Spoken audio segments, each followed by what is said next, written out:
Hi everyone, this is the Absolute Business Mindset podcast. I'm going to talk to you today about gadgets, things that I've enjoyed, recently bought, and I just want to talk a little bit about them. Last week was very, very deep and about the big reveal about my job. This week I wanted to talk to you about something a little less stressful or say important, although gadgets are important in my life. Don't get me wrong, don't want to downplay the role of gadgets, but it's a bit more lighter. So I'm going to talk about two different gadgets that I have bought fairly recently and have been incredibly helpful, useful, added to my life. Were not necessarily loads and loads of money, although neither of them were under £20, but both were.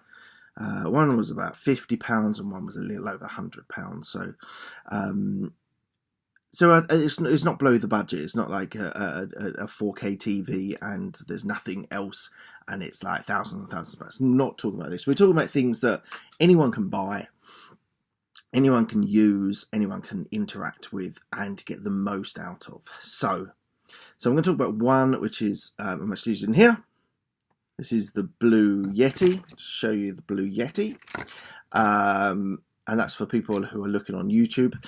So the Blue Yeti is a microphone which I was recommended to use. I think the recommendation, if I remember, was from a podcast, someone suggesting that the Blue Yeti was very, very good. It wasn't something that blew the budget. This was the gadget that cost about 100, maybe 110, maybe 120. I can't exactly remember, but bought off Amazon. And was, as I said, about £100 ish, and really, really good. So I think the sound is very good. I have listened to some of my podcasts. I don't listen to all of them, but I do have to listen to them just to check the quality's okay. And actually added a new section here to my Blue Yeti. So I think the sound is great. I think it's really, really clear and crisp. Hopefully you guys think so too. The accessories, just want to say this accessory that I've just added on top of that today, hopefully the sound will be even better. I met someone earlier on in the week and they said that it's great to get this extra sort of softener of the sound, and it whenever I'm saying or it softens it and it makes the sound even better than before, so you don't get the clicking sort of sounds from some of the letters that we use. So lots of accessories, great to play around with, but I think don't get too moved away from the quality that you've actually got.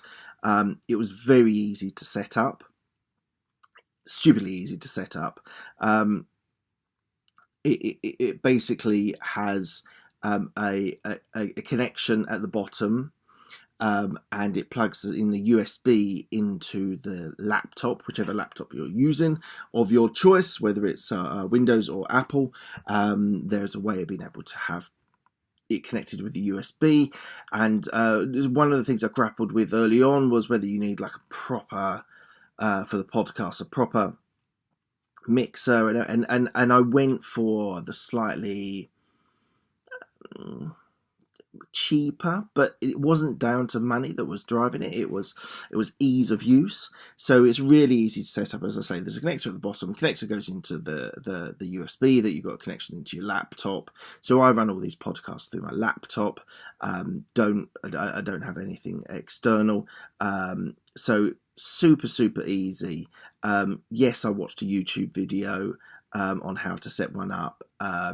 Yes, I glanced at the instructions, but it's so easy to set up and get going. So great sound, great recommendations, easy to set up, brilliantly easy to set up. It's literally just a plug in and go. There are extra sort of bits here, which volume, which I've kind of left on a sort of middle level. There's some other bits around here which haven't actually look that much into, because to be honest, the sound is so good. It's so clear. It's just a nice balanced sound, that I don't go much into messing around with the sounds. I think if you were wanting to sing or music or something like that, then you might want to slightly enhance something or not, or reduce something. But for a narration, a vocal that I'm doing here on this podcast, basic standards, really, really good. Love it. I actually love this microphone. I think it's such a great gadget. So there isn't that much more to say about it, because it's so easy and so straightforward. Very, very easy, very, very convenient, and as I said, if you look through podcast websites, sort of recommendations and things, there's a great selection, and they always do like low, medium, high, and you're always thinking, like, when I started my podcast, well, I don't want to spend a fortune on this, but equally I want to have good quality or good sound to it. So this is sort of like mid-range. There's things that are a little bit cheaper. So I've got this as well, which is a Samsung microphone, which I can use, don't often use for these sorts of things, just when it's just me talking, but very, very good as well. I just think so this was a little bit cheaper, the Samsung, and will be used, but when it's just me talking, I think this thing is much better, much better to use.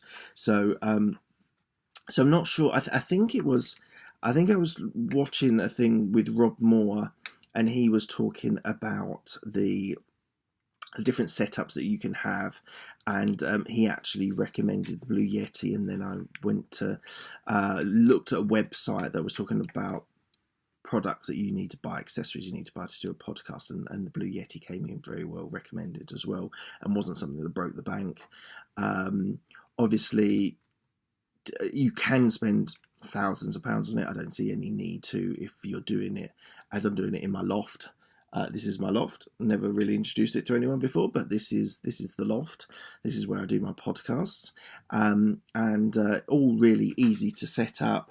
I've got my microphone there, my camera there, and I've got my microphone here, and I've got my laptop here, and that's it. It's really, really quick, really, really simple. So just on the side note of, if anyone wants to do a podcast or is thinking about doing a podcast, it is doable. It really is doable.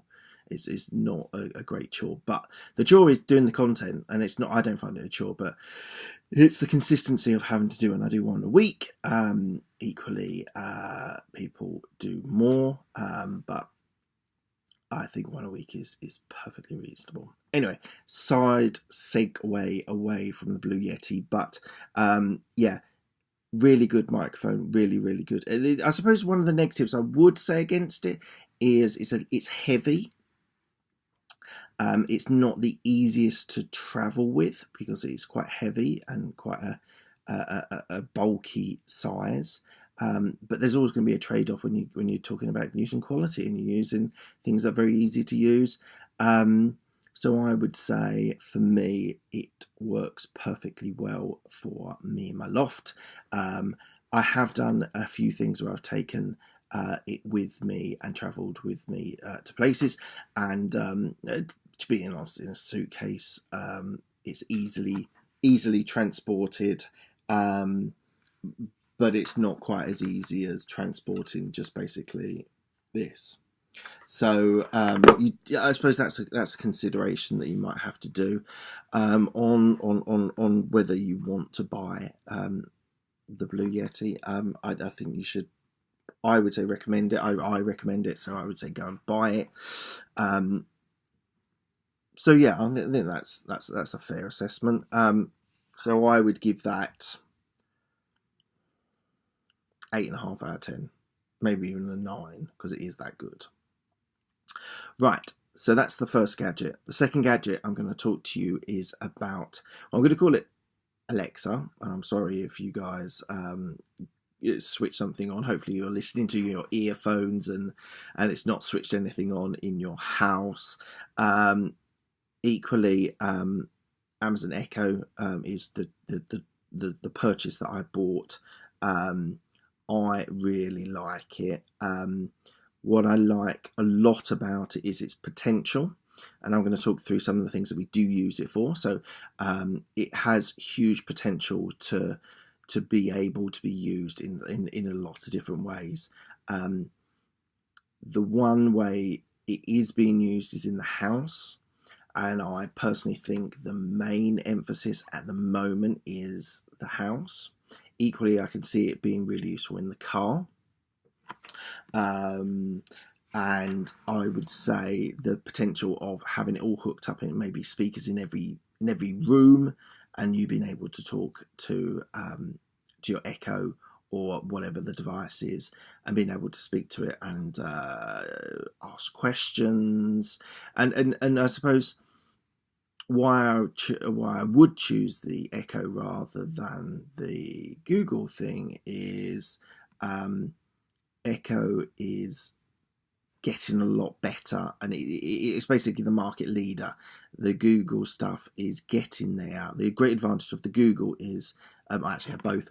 Both of them is that it has the internet and it has the search, which can be slightly limited on the Echo if you on the Amazon, because if a skill isn't created for that search, then it's going to struggle. So I would say Amazon were the first out of the blocks and created a really good tool, a really good gadget, not tool, gadget. Google are getting there.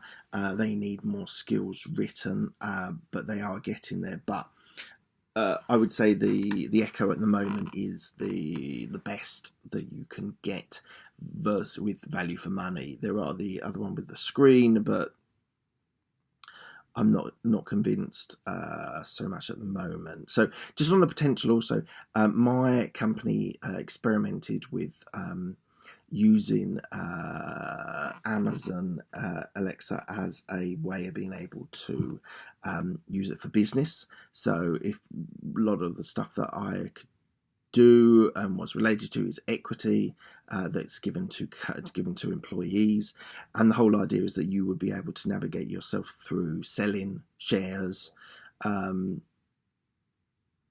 through the Echo or through your computer or through your Echo equivalent in the car, for example. It was very much positioned that you could make all those actions, find out your balance, find out what you, and then sell, etc. Now that's all well and good. Definitely has potential. It's not quite been realised, not quite there for me yet. The business angle is TBC. The home angle definitely, and I'll talk through some of the things we use it for. But I suppose the sort of voice control is very exciting for me. It's something genuinely different, and I think it has great potential and a great opportunity to be able to take it a little bit further doing voice control. So what do I use it for? Okay, so the main use of it is hands-free music, voice control music. So if I'm in the kitchen and I'm making breakfast, I can put on the radio, Radio X, or I can put on a song or an album or an artist. I often do it by artist, and they choose the songs of that famous artist that you suggested, or not so famous in my musical collection. It's linked to either your Amazon Music or it's linked to Spotify. So it's useful to have an account. You've got to have an account on one or the other. But it's really, really helpful while you're cooking, while you're cleaning, while you're making breakfast, to have that on. yeah, and I like it. I like being able to do it. It's a bit gimmicky, but I like being able to do it with not having to turn on a speaker, turn on a hi-fi, turn on the phone, whatever your way of producing music. Usually, I think it's the best at the moment. I'm still hopeful for that killer app. As my sort of description. I'm just hoping that they can find something that triggers, and maybe it is diary management, maybe it's note taking, which are all the things you can kind of do now, but I'm not doing that. But equally, if I walk down to have my breakfast and was like, or what have I got on today, I would find that quite useful. I would find that useful. So yeah, so again, great potential. One of the things my wife likes doing, and actually I've got complete buy-in from my wife, which she doesn't always buy in for my gadgets, but she's bought in with voice control, is playing games.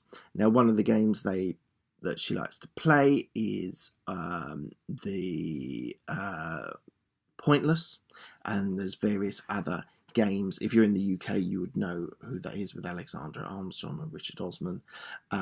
If you're not in the UK, you're going to struggle. Maybe put it on YouTube and see if you can find. It's called Pointless UK quiz show.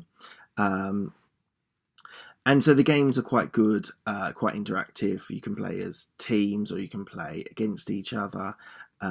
It's just a bit of fun while you're doing something. And so, yeah, it's a side note, but it's worth a comment. Sorry, that's my phone. The other thing that's very good for is the news, being able to give you a quick synopsis of the news. Obviously, I'm in the UK, so BBC News is our choice, but I believe there's other Alexa skills as well. You can get like a news brief, flash briefing is what they call it. Really, really helpful. It's 2 minutes, maybe a little bit more, maybe a little bit less, and it talks about the current news and gives you a nice synopsis, and means you don't have to sit down and read a paper. You can just get the headlines, and it's real time. The thing about the old problem with looking at the news on TV was you'd have to wait till the top of the hour to be able to get the headlines.